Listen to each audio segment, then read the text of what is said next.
Rupert, the director, kind of compared it to the French underground, the resistance in World War II. And I kind of like that take on it. I always admired those people because it was, man, you're one step away from death all the time, literally. And they had, people who are indifferent, which is probably the greatest enemy to their plight, who do anything just to get by. Not necessarily people who are going to, root you out and shoot you on the spot, but it's the people that maybe have a little bit to gain by turning you in or seeing what they've seen or informing on you. It's a dangerous world.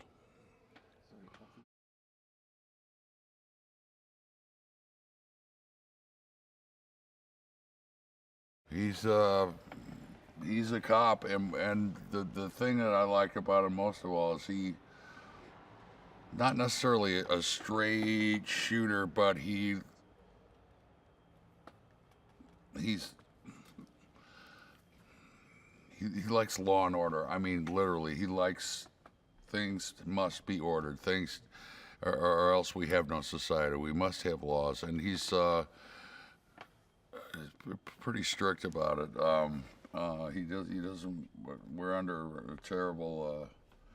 These are terrible times. He doesn't want to give in to panic or paranoia. He wants things the way they are, but they've got to be, in a certain way, and then we can deal with everything else. But let's get ourselves straight first.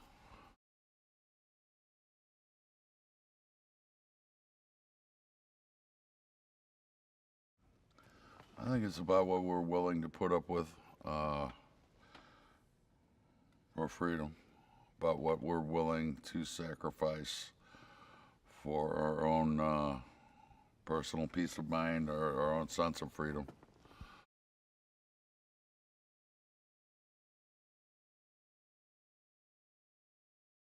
More than anything else, Rupert and I discussed the look of the piece, what we thought. There's a lot of gray, and there's a lot of gray areas in our lives in this. What what we thought it would take to survive.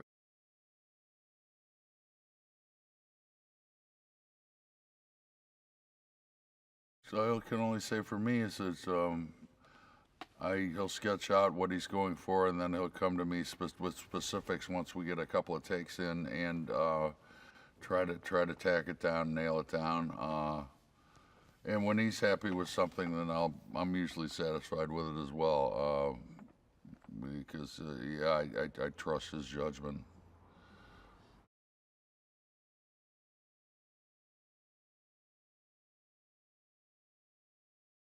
The character of Gabriel is the son of my old partner in a Chicago cop, and I'm trying to keep an eye on him. He and his brother survived their parents.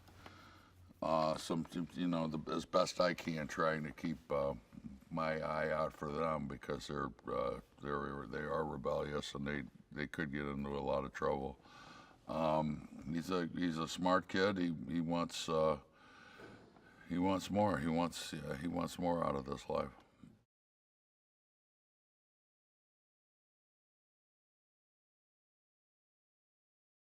He's great. Boy, is he good. He's fast, smart, and he's funny. Um, but it's nice to be able to kick back and see what he's going to come up with, and then just play off of that because he's really got the goods.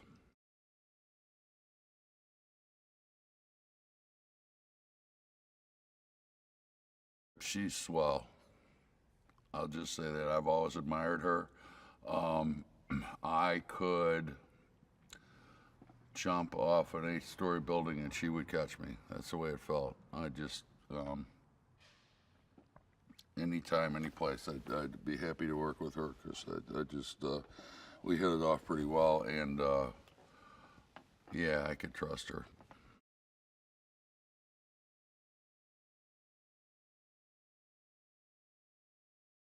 She's an ex-school teacher who he knew from before the invasion. Who's fallen upon a new way of making a living. And becomes very important to Mulligan and to the resistance as well. But yeah, she becomes kind of an information conduit, and a very, very brave person who sacrifices all.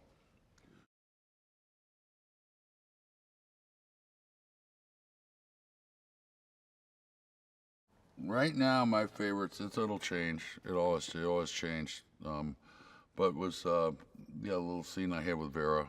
Um, we were kind of saying goodbye to each other, and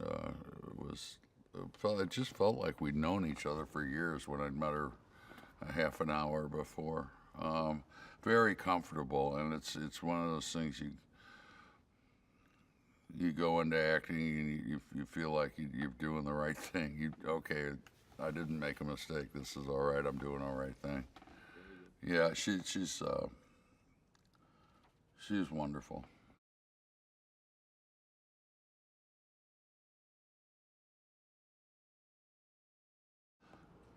You know what? It's just basic physical, being in Chicago and late winter type of stuff. Coming off another job, but I love Chicago. The talent here is the talent pool is deep and enormous. Um, I mean, yeah, the acting here is mighty.